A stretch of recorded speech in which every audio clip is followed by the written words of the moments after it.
Hi, I'm really happy to be here today. My name's Karen Ward. I'm a board member at VANDU, the Vancouver Area Network of Drug Users. And of course, we're strongly urging members of council to approve this funding allocation. As you know, this is the last $600,000 of the $3.5 million that was generated by the 0.5% tax in December. And I'm very relieved to see that it's finally come to being dispersed. This money is badly needed in the Downtown Eastside and beyond. And it's very important, I think, I want to acknowledge the work of the staff and involved individuals throughout our community who've made the point in this disbursement that this is about the people of the Downtown Eastside finally getting a chance to get some support from the city to work on our own terms, to meet each other face to face, eye to eye, and be able to take a leadership role at poor people in the Downtown Eastside, drug users and their families and friends, being able to take steps to turn this around and save our own lives and take on a role that we hope will be able to show the rest of the city, the rest of Vancouver, the province and beyond, that actually there is hope. There is a way past this. There is a way for the people that we care about to feel that their lives actually mean something, that they won't have died in vain. That this is a moment here in their history and ours where we can actually start to change things. And it's true, as Dr. Tyndall said, this is only a small drop in a vast bucket. And it's a bucket of tears. And we need this fresh water. And we know what needs to be done. We've learned this. I've learned this through living in the Downtown Eastside, and I've learned this through work at VANDU. And I recognize over the years that the most important thing that one can do when one comes into a peer-run drug user group or any group of marginalized or poor people, that first most important thing is simply to step through that door and be with people who recognize that you belong to. And that's what I think it means when we say, don't use alone, because you're never alone. And that's why these peer programs matter. And even though it's only a small percentage of what this entire allocation represents, it's the most important part.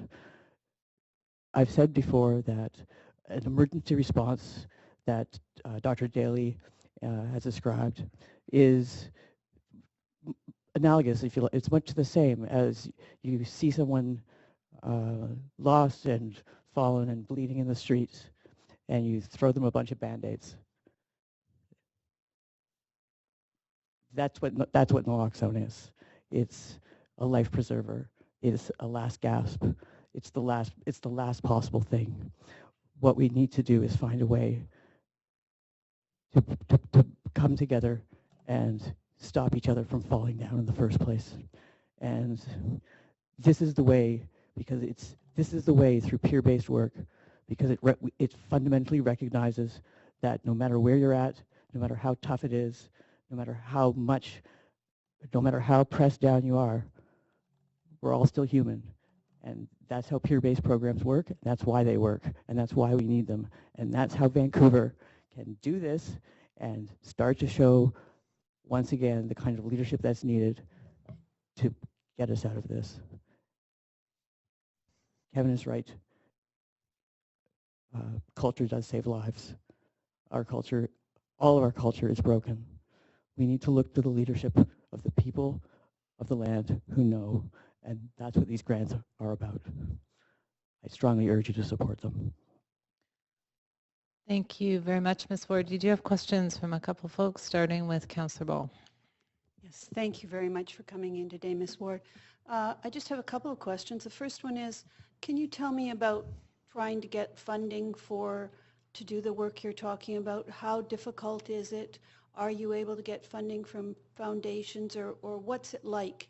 Because you're there. Yeah, it's incredibly difficult. At VANDU, I'm finding myself working between 10 and 14 hours a day, keeping up with the day-to-day thing that I do. The kind of keeping very much keeping emergency management and trying to support a lot of people and making sure that information is coming and going and that our immediate day-to-day needs are dealt with. Applying for grants and ensuring that the necessary paperwork and financial statements and all that sort of thing is ready to go for formal grant applications is pretty much impossible.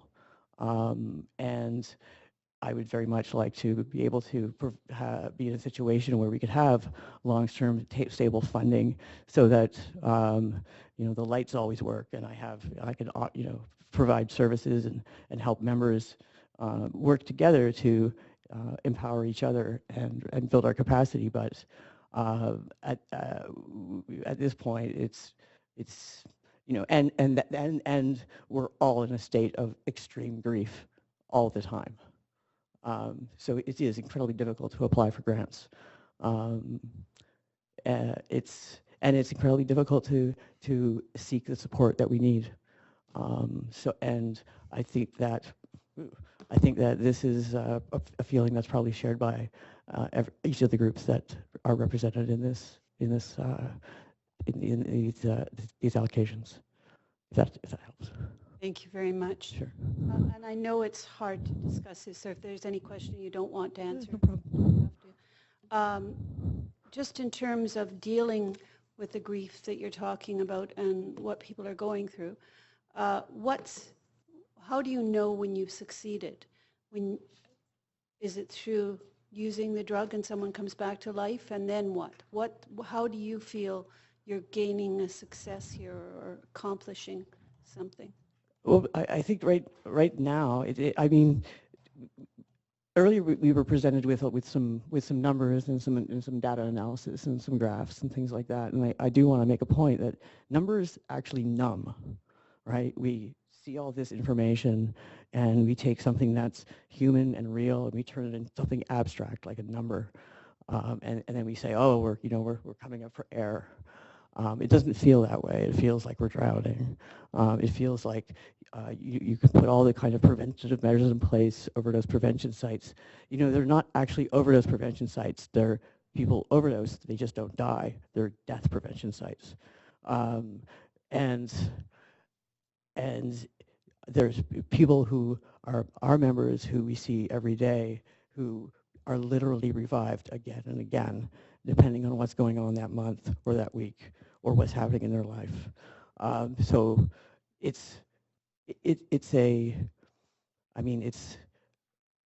I'm almost at the point where I'm running out of words to describe what's happening in the community that I love, to the people that I care about, and to the very fragile bonds that we've struggled so hard to build amongst us.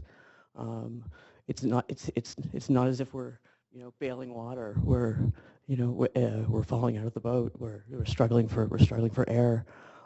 We know when we succeeded, when we're able to fall asleep that day and carry on the next one. At VANDU, there's folks who have their volunteer shift. They get a stipend. They rely on it for the money they need to survive, and they can't come into work because they're too scared, because they don't want to find out who's died. That's the level of terror in the community. So no, we're not all right. We're not all right. Thank you very much. Sure. Thank you for taking the time to come in. I'm very happy to. Yeah. Thanks, Councillor Bowe. Mayor Robertson. Yeah, thanks, Karen, for your leadership and your relentless work in the community and working with all of us, all the partners, trying to turn this around. I'm just thinking on the bigger picture right now, as I have no doubt that these grants and what they mean are significant and necessary. But on the bigger picture, with the new, I understand the new Minister of Mental Health and Addictions was in the media today and spoke well. And she's going to be out and about in the community, which is great news. What do you think is necessary? What's needed to end this crisis? If we're at a turning point, what are the big steps that we need to see? So there's several things, I think. I mean, the first thing is, given this transition in government, as you know, the province declared a public health emergency last April. And it's now at the point where people are used to an emergency, and it's the emergency as usual, and these are just more numbers and just more deaths, when actually they're just more lives, right? So we need to talk to that. We need to talk to Minister Darcy and talk about, this is an emergency. This is a you called it a bloodbath. I mean, we feel extinction. People use words like genocide. We need to first, I mean, it assures people in our community that their lives matter by treating this like a real emergency.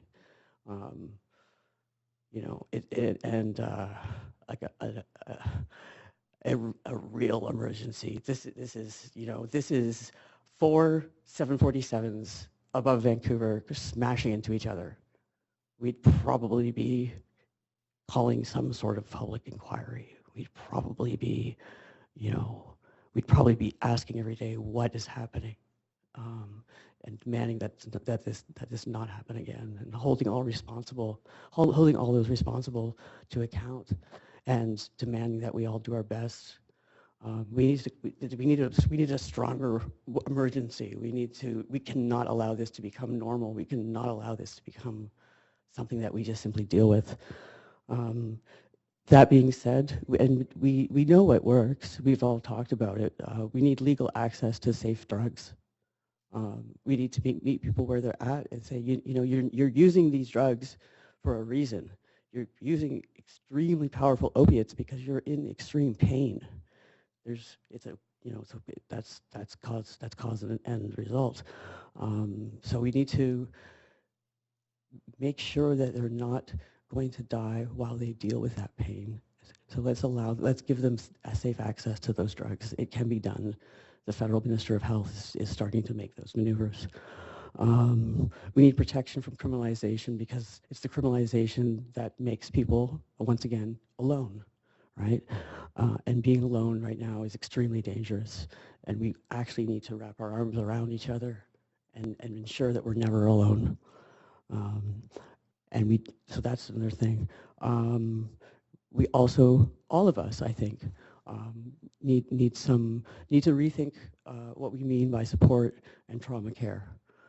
Because if this level of death and injury and loss doesn't affect every member of the community, then that community certainly does need trauma care, because we need to start caring about each other and recognizing that nobody is out of this society.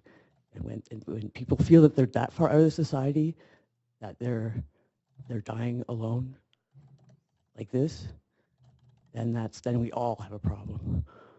And I guess the other thing that we really do need, and I guess I've implied it earlier, but I hope it's clear, is that we need to acknowledge that the experience, voices, and realities of drug users matter, and that we can help, and we want to help, and we can do this. I mean, I think that's pretty much it. Thank you. Great. All right. Thank you, Ms. Warden.